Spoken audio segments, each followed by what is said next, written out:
Vamos começar colocando a mão no like e no botão vermelho de se inscrever. Você já percebeu que no Brasil essa pergunta quase nunca termina em conversa? Quem é melhor, Bolsonaro ou Lula? Antes mesmo de alguém concluir a frase, já surgem gritos, rótulos, acusações. Parece que pensar virou sinônimo de trair um lado. Mas e se a gente parasse por um instante? E se, em vez de reagir no automático, a gente realmente analisasse o que está por trás desses nomes? E mais importante, e se a resposta não for nenhum dos dois? Bolsonaro e Lula deixaram de ser apenas políticos há muito tempo. Eles se transformaram em símbolos. Para muita gente, Lula representa o pobre, o trabalhador, a chance de subir na vida, o prato cheio depois de anos de escassez. Para outros, ele é o rosto da corrupção, das alianças sujas, do Estado usado como moeda de troca. Bolsonaro, por outro lado, é visto por alguns como a ruptura, o grito contra o sistema, alguém que fala o que pensa sem filtro. Para outros, é o retrato do despreparo, da intolerância e do caos institucional. O problema começa quando essas imagens viram dogmas, quando um vira herói incontestável e o outro um vilão absoluto. Nesse momento, a análise morre. Lula governou o Brasil em um período de crescimento global favorável. O país cresceu, o consumo aumentou, milhões saíram da pobreza extrema e passaram a ter acesso ao básico. Programas sociais ganharam escala, o Brasil passou a ter mais voz no cenário internacional e muita gente sentiu pela primeira vez que fazia parte do jogo. Isso é real e não pode ser apagado. Mas também é real que seu governo foi marcado por esquemas de corrupção gigantescos. Mensalão, petrolão, loteamento de estatais, alianças com figuras que simbolizavam tudo aquilo que seu discurso dizia combater. Mesmo quem admira Lula precisa admitir que a corrupção não foi um detalhe, foi estrutural. Além disso, o modelo econômico mostrou limites claros.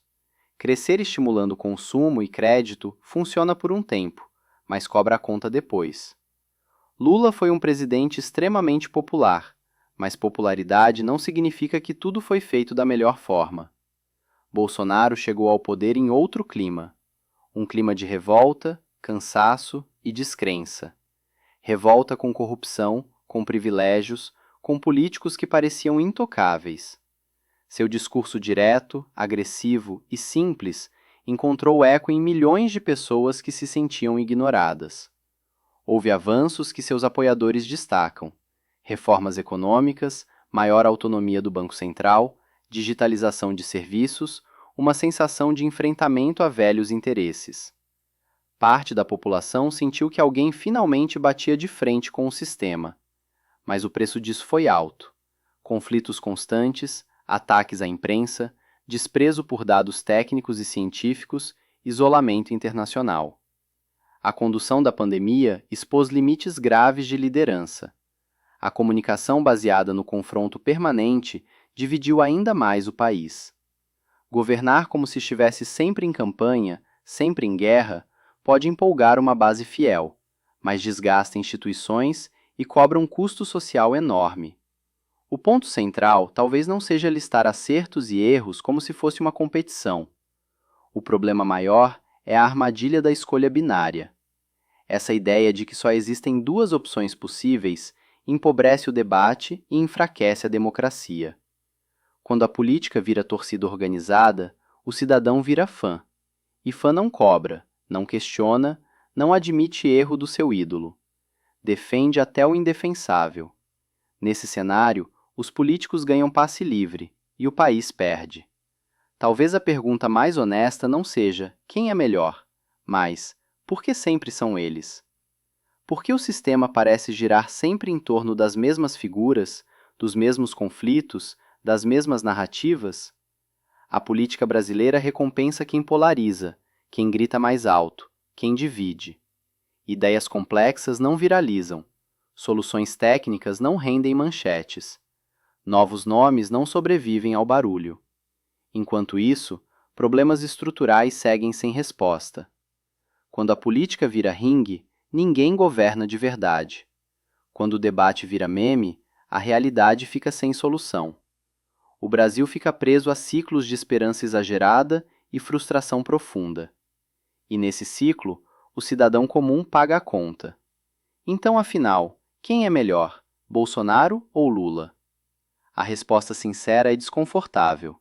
Depende do critério, depende do momento histórico, depende do que você valoriza mais e do que você está disposto a tolerar. Mas uma coisa deveria ser óbvia: o Brasil é maior do que qualquer nome. Nenhum político deveria ser tratado como salvador. Pensar criticamente não te transforma em inimigo de ninguém. Te transforma em alguém que não aceita pouco, só porque aprendeu a escolher entre dois extremos. Talvez o futuro comece quando a gente parar de escolher lados como torcedores e começar a exigir soluções como cidadãos. Porque enquanto a discussão for só sobre quem vence a briga, o país continua perdendo.